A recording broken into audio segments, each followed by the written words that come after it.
मला मंत्री करावं असं माझ्या मनात स्वप्नातही येणं शक्य नाही. हा पहिला भाग. दुसरा भाग, आपण जे सारखं मी आता ऐकतो आहे मीडियातून विशेषतः, की धनंजय मुंडेचा राजीनामा घ्या, धनंजय मुंडेचा राजीनामा त्यांनी दिलाच पाहिजे.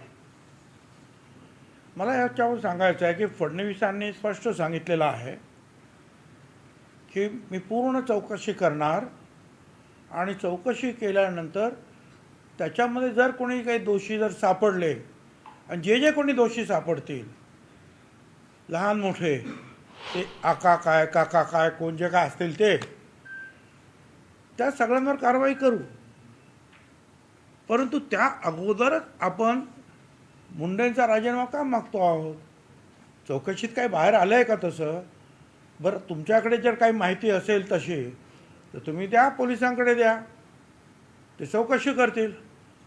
परंतु असं जर जोपर्यंत कन्फर्म्ड होत नाही की त्यांचा हात त्याच्यामध्ये कुठेही आहे, तोपर्यंत का राजीनामा त्यांनी द्यावा किंवा मागावा तरी आपण? मला हे काही बरोबर योग्य वाटत नाही. एवढी काय साफ म्हणून भुई थोपटणं हे काही बरोबर नाही. कारण या अशा एका प्रकरणातून मी सुद्धा स्वतः गेलेलो आहे. 2003 मध्ये ते तेलगी प्रकरणामध्ये तेलगीला मुका लावला मी, पकडलं मी, सगळं काही केलं मी, आणि माझ्यावर आरोप व्हायला लागल्याबरोबर माझा राजीनामा घेण्यात आला. त्यावेळेला मी उपमुख्यमंत्री आणि गृहमंत्रीसुद्धा होतो. आणि मग तिथली परिस्थिती आणखीन फार विचित्र टर्न त्याला मिळत होते. तिथे राज्य त्यावेळेला आमचं होतं, राज्य सरकारमध्ये आमचं राष्ट्रवादी आणि काँग्रेस सरकार होतं.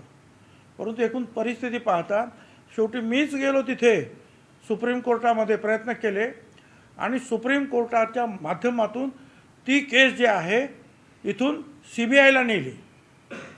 आणि CBI त्यावेळेला वाजपेयी साहेबांचं BJP सरकार होतं आणि CBIने पूर्ण आमची चौकशी केली.